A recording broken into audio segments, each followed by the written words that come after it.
இந்த சாமியார் அகோரிகள்லாம் வந்து பாத்தீங்கன்னா தலையில இருந்து சடை வளர்ப்பாங்க, பாத்துறீங்களா? அது நிறைய பேர் ஏதோ சக்தி வந்துருச்சு, அம்மனோட சக்தி எனக்கு வந்துருச்சு, அதெல்லாம் முடியல சடை விழுதுன்னு சொல்லி சுத்திட்டு இருப்பாங்க. அது சக்தியும் கிடையாது, ஒண்ணும் கிடையாது. அது மூலிகையில அந்த மாதிரி கொண்டு வர்றது. நல்லெண்ணெயில நீர்முள்ளி விதை தூளை நல்லா கலந்து தலையில தேய்ச்சி விட்டாங்கன்னா தலையில சடை விழும். யாராவது சாமியாரா சன்னியாசியா தலையில சடை விழுவணும்னா பண்ணுங்க. அது ஒழுங்கா தலை குளிக்காம இருந்தாவே போயிடுது. அவ்வளவுதான்.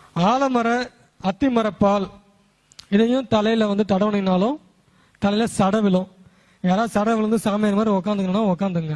இங்க வந்துட்டு உங்களை மாதிரி தான் போவோம், நாங்க சடெல்லாம் போட்டு போக மாட்டோம். இந்த மாதிரியா? நாங்களும் எங்க குருநாதர் மாதிரி மாடர்னா தான் இருப்போம். இருங்க, தப்பு இல்ல. உடைக்கும் மாடனுக்கும் ஆன்மீகத்துக்கும் முதல்ல சம்பந்தமே கிடையாது. இதுக்கு முன்னாடி உள்ளவங்க எல்லாமே காவி வேட்டி கட்டிட்டு சன்னியாசியா சாமியாரா ஆன்மீகவாதியா நான் ஒரு சாமி கும்பிடுறோம் இல்லைன்னா வந்து ஆன்மீகத்தில் இருக்கிறனாலே அவனை வந்து அப்படியே வந்து சாமியாரவே மாத்திடுறது. அவங்களே அந்த சமூகமே சாமியாரா மாத்திடுறவன.